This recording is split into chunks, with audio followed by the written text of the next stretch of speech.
because anger and frustration and control and hatred and envy and jealousy and insecurity and unworthiness and guilt and shame and suffering and depression, those are all derived. Those are emotions that are derived from the hormones of stress, and psychology calls those normal states of consciousness. Those are altered states of consciousness, because in stress, the physiology is that we're knocked out of homeostasis, we're knocked out of balance because we're perceiving some threat, some danger, some emergency.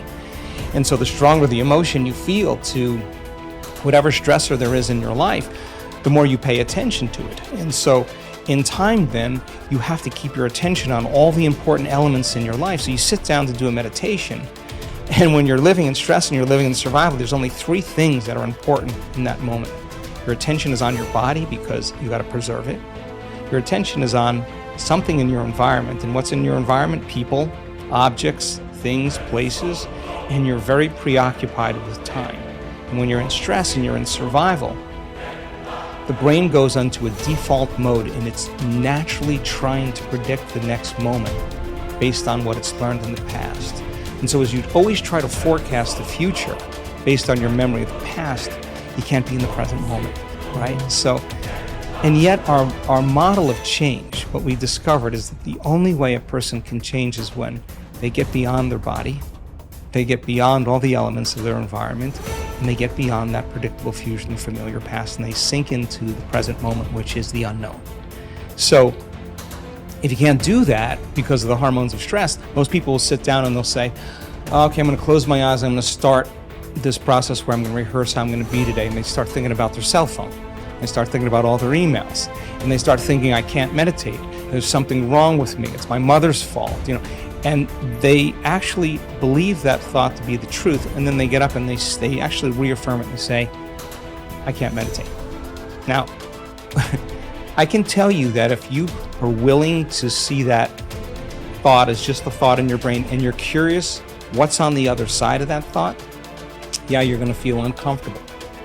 But if you had some tools and skills to apply, and you were able to take your attention off your cell phone and settle your body back down into the present moment, that would be a victory. And then your body would say, come on, you gotta feel a little frustration now, you gotta be impatient, you gotta be judgmental, come on, that's what you always think, that's how you always feel. And you, like an animal, you settle the body back down into the present moment, and you tell it it's no longer the mind, that you're the mind. That's a victory. Then the body says, hey dude, you're super busy, you got a lot of things to do, you got a lot of people to see, you got a lot of places to go, you got a lot of things to do, and you've been doing the same thing every day. Your body's going to want to get up and do something. You're going to want to quit because your brain's telling you that you can't do this. If you had the awareness to settle the body back down into the present moment, you would be executing a will that's greater than the program, because most people lose their free will to those programs, and it's that tedium in the beginning that is an uncompromising will, where you keep training the animal to stay, to take all of its attention off the environment, to get beyond all the cravings, the feelings, the habits of the body, the drives of the body, and catch yourself defaulting to that predictable future, bringing the body back into the present moment, siphoning energy back, your attention into the past based on those familiar emotions of the past. We've discovered that if you're willing to do that for just a few days, you could actually liberate an enormous amount of energy from your body. You go from particle to wave, from matter to energy, and you're literally transmuting those limited emotions into elevated emotions, and something really beautiful happens if you're willing to fire the crucible and sit through that long enough. All of these emotions move, that energy moves right up into the heart, and a person starts falling in love with life. They start feeling this state of gratitude, this gratefulness to be alive, this ineffable word of relaxed and awake. And something really magical happens when we've discovered this little simple thing. When that energy makes it to the heart, there's only one place it wants to go, and it goes straight to the brain. So the person starts relaxing into their heart when they feel this feeling, and the more they relax into the heart, the more their brain all of a sudden starts becoming aroused. And they start going into these elevated gamma brainwave patterns. Now, gamma is not unconscious. Gamma is actually super conscious. It's actually super aware. You're outside the program now. So when that occurs and the brain goes into gamma brainwave patterns, what we discovered is it's not a little gamma. It's not a lot of gamma. It's not a whole lot of gamma. It's a supernatural amount of gamma. And we start seeing these brainwaves where we see theta start carrying alpha, and alpha starts resonating with beta, and beta starts creating high beta, and high beta starts creating gamma. And you see these standing waves of brain coherence happening.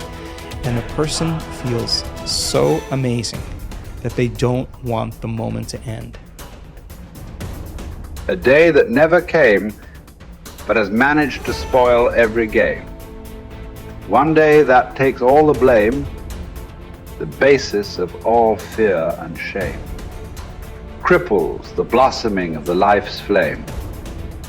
A spoiler that makes life a dream. Traps the limitless in a limited scene. One day that takes all the blame, the basis of all fear and shame. Cripples the blossoming of life's flame. A spoiler that makes life a dream. Traps the limitless in a limited scene. A day that never comes but the world it ruled. Tomorrow never happened to anybody, but the idea of tomorrow has robbed people. A huge mass of people of their life. Just the idea. Nobody ever touched a tomorrow in their life. Nobody ever experienced one. Nobody ever saw one. Just the idea completely robs people of everything that could be life. You can only behold now. You can never behold tomorrow. Not because it's out of reach, because it doesn't exist. You can only imagine tomorrow. You will never behold tomorrow. Never ever. But still, for most human beings, it is this, an idea. An idea whose time will never come. It is that idea which drives most people's lives, unfortunately. Even if you drive your life with an idea, even if you drive your life with an idea, you must drive with an idea whose time may come sometime, but this is an idea whose time will never come. But it still drives people. It still drives most lives on the planet. That is why most lives on this planet are not lives. They're just a bunch of thoughts, emotions, ideas, prejudices. Most lives are not a reality. They're just a psychological. They're just a psychological existence. They're just a dream, because reality happens now. Reality happens here. In your mind, only a dream can happen. And life and death will happen today. Dream is about tomorrow. It's better to dream of something that will come true. Tomorrow is a dream that will never come true. So, what you refer to as spiritual process, it's about knowing life. You can know life only today. You can know life only now. This is the moment.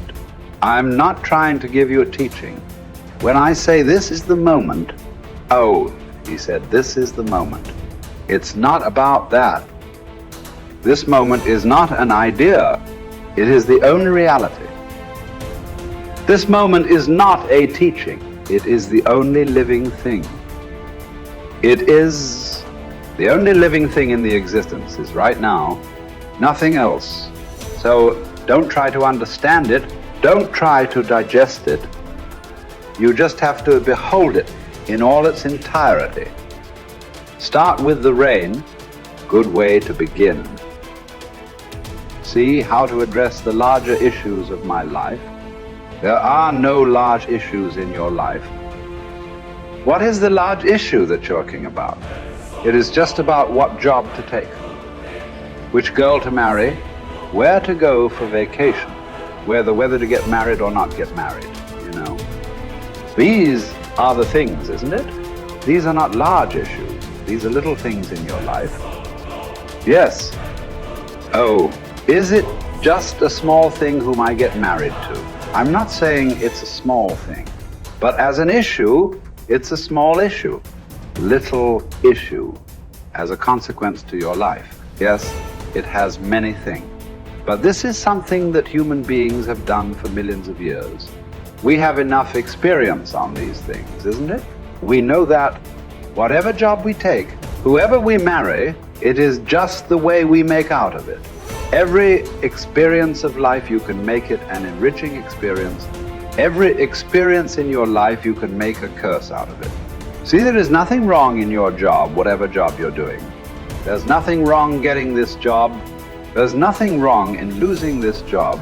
There is nothing wrong in getting married. There's nothing wrong in getting divorced. There is nothing wrong in not getting married. There is nothing wrong in anything. There is nothing wrong in this or that, but it is just that you make misery out of it. That's wrong. You do this, you make misery out of it.